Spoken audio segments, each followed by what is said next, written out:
भक्त समाज की जय, आज के आनंद की जय, आनंद करावे ऊन की जय, अपने अपने मात पिता की जय, साहेब बंदगी से। આજનો કાર્યક્રમ અહીંયા શુભ પાવન ધરા મુલદર ખાતે આ 51મો વાર્ષિક મહોત્સવ આપણને બધાને આમંત્રણ મળ્યું. આમંત્રણનો સહજ સ્વીકાર કરી અહીંયા એકત્રિત થયા. દર વર્ષની જેમ આ વર્ષે પણ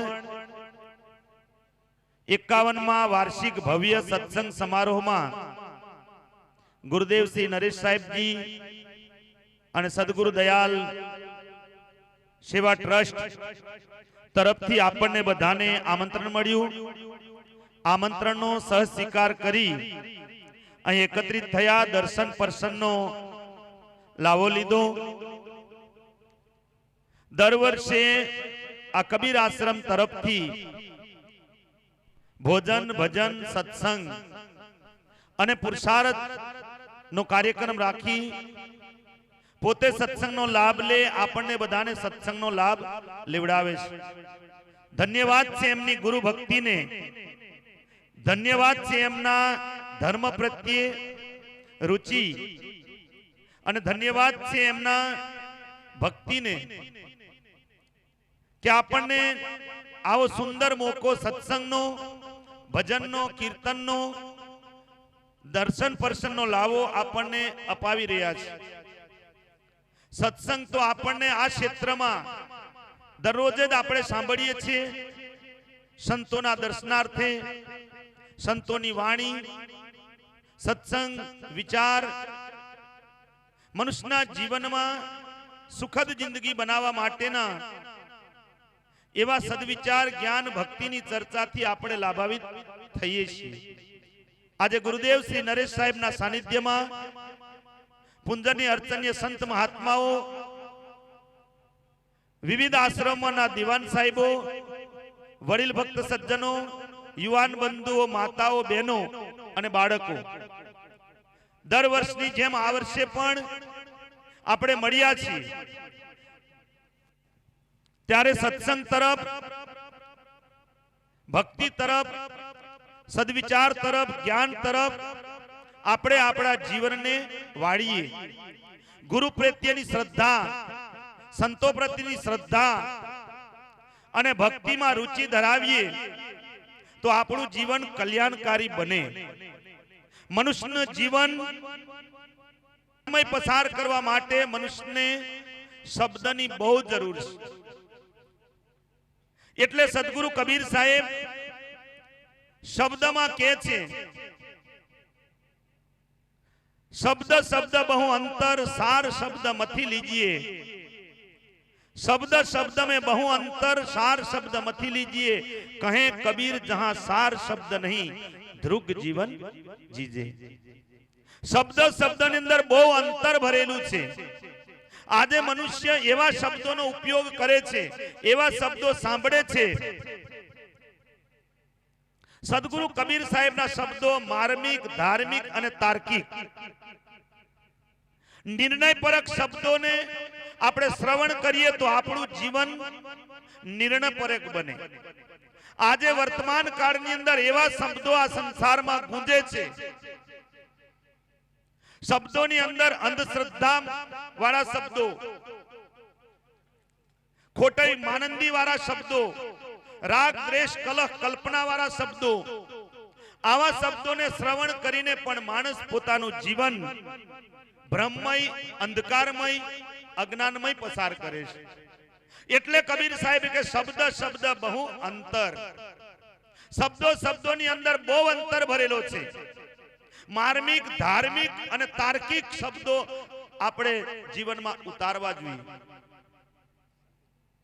ધાર્મિક શબ્દોથી મનુષ્યનું જીવન ધાર્મિક બને અને તાર્કિક શબ્દોથી જીવન તર્કમય બને. આજે જોઈએ છે ત્યારે માણસ પરખ્યા વગર, જાણ્યા વગર અંધશ્રદ્ધામાં પડી જાય છે. હમણાં જ એક દીકરી ખૂબ સુંદર ભજન બોલ્યા, સૂરજ ઉગે અંધારું મટી જાય એવા ગુરુ ગોતી લેજો. સૂરજ ઉગી જાય અંધારું મટી જાય એવા ગુરુ તમે ગોતી લેજો. આવા ગુરુ આપણને ક્યાં મળે? આવા સંત મહાત્માઓના સાનિધ્યમાં ઉઠીએ, બેસીએ, એમની પાસેથી જ્ઞાન પ્રાપ્ત કરીએ તો જ્ઞાનનો સૂરજ ઉગી જાય, તો અજ્ઞાન અંધારું મટી જાય. આજે મોટામાં મોટું દુઃખ અજ્ઞાનતાનું છે. માણસ પાસે ભૌતિક ક્ષેત્રે બહુ વિકાસ કર્યો છે. ગાડી, વાડી, બંગલો, પદ, પ્રતિષ્ઠા, ધન, દોલત એની કોઈ કમી નથી. પણ કમી હોય તો આજે સદવિચારની, કમી હોય આજે જ્ઞાનની. એટલે તો કીધું છે, સત્સંગ સુખ જો માને ન માનવ, તપસ્યા ફળ શા કામના, મહામૂલો અવસર ના સમજે તો આ જીવન શા કામનું. આજે સત્સંગ સભામાં જઈને આપણે સદવિચાર ગ્રહણ કરવાનું. સદવિચારના અભાવના કારણે માણસ નહીં ખાવાનું ખાય, નહીં પીવાનું પીવે, ન બોલવાનું બોલે અને ન વ્યવહાર કરવાનો વ્યવહાર કરે અને જિંદગીને દુખી બનાવી દે છે. શબ્દ શબ્દ બહુ અંતર, સાર શબ્દ મથી લીજીએ. એટલે શબ્દો શબ્દોની અંદર બહુ અંતર ભરેલું છે. સાર શબ્દોને મથવું જોઈએ, જાણવું જોઈએ કે આ શબ્દનો ઉપયોગ કરવાથી આપણા જીવનમાંથી અંધકાર મટી જાય અને આ શબ્દોનો ઉપયોગ કરવાથી આપણા જીવનમાં સુખ સમૃદ્ધિ પ્રાપ્ત થઈ જાય. એટલા માટે નિર્ણયપરક શબ્દોને આપણે શ્રવણ કરીએ, એવા ગલત શબ્દોની અંદર નહીં પડીએ. આજે સંસારમાં જોઈએ છે કે તમને ગ્રહો નડે, તમને માતા નડે, તમને મહાદેવ નડે, આટલી પૂજા કરાવો, આટલું હવન કરાવો, તમને શાંતિ મળી જશે. આ બધા શબ્દોથી જીવન અંધકારમય બની જાય, અજ્ઞાનમય બની જાય. એટલે કબીર સાહેબ કીધું કે શબ્દ શબ્દ મેં બહુ અંતર, સાર શબ્દ મથી લીજીએ.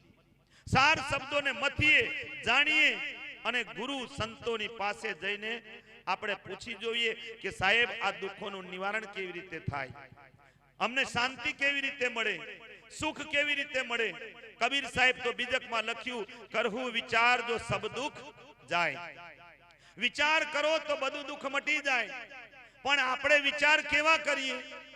એકબીજાને હલકા પાડવાના વિચારો, એકબીજો નીચે ક્યારે પડી જાય, એકબીજાનો વિકાસ અટકી કેવી રીતે જાય, એકબીજા દુખી કેવી રીતે થાય, એવા વિચાર કરીએ.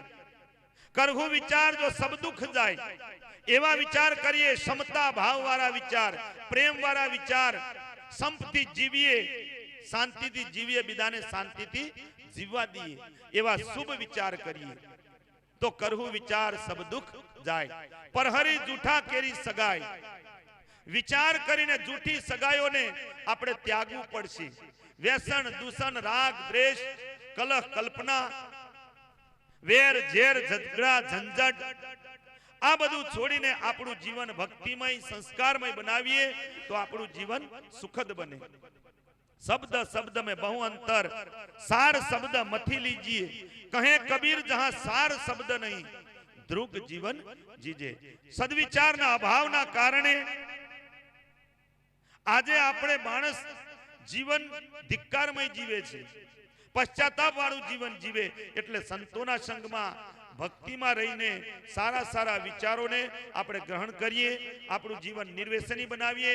રાગ, દ્વેષ અને કલહ કલ્પનાથી, ઝઘડા ઝંઝટથી મુક્ત થઈને પ્રેમ ભાવ, સમતા વાળું જીવન જીવી અને કલ્યાણના માર્ગે ગુરુ સંત ભગવંતોએ બતાવેલા રાહ પ્રમાણે આપણું જીવન બનાવવા કોશિશ કરીએ. ત્યારે આપણું જીવન સુંદર બને અને આપણો આભવ સુધરે અને પરભવ પણ સુધરી જાય. આજે આપણને બધાને સુંદર મોકો ગુરુદેવ શ્રી નરેશ સાહેબ તરફથી નિમંત્રણ મળ્યું. સાથે સદગુરુ દયાલ ટ્રસ્ટ ના સદસ્યો વતી પોતે સત્સંગનો લાભ લઈ આપણને સત્સંગનો લાભ લેવડાવે છે. ધન્યવાદ છે એમની ગુરુ ભક્તિને, ધન્યવાદ છે એમની આવી સદભાવનાને, ભક્તિ પ્રત્યેની રુચિને. આવો જ પ્રેમ અને ભાવ કાયમના માટે બની રહે એવી અભ્યર્થના સહ મારી વાણીને વિરામ આપું છું. બોલે શ્રી સદગુરુ દેવ કી જય, સદગુરુ દયાલ સાહેબ કી જય, સદગુરુ નરેશ સાહેબ કી જય.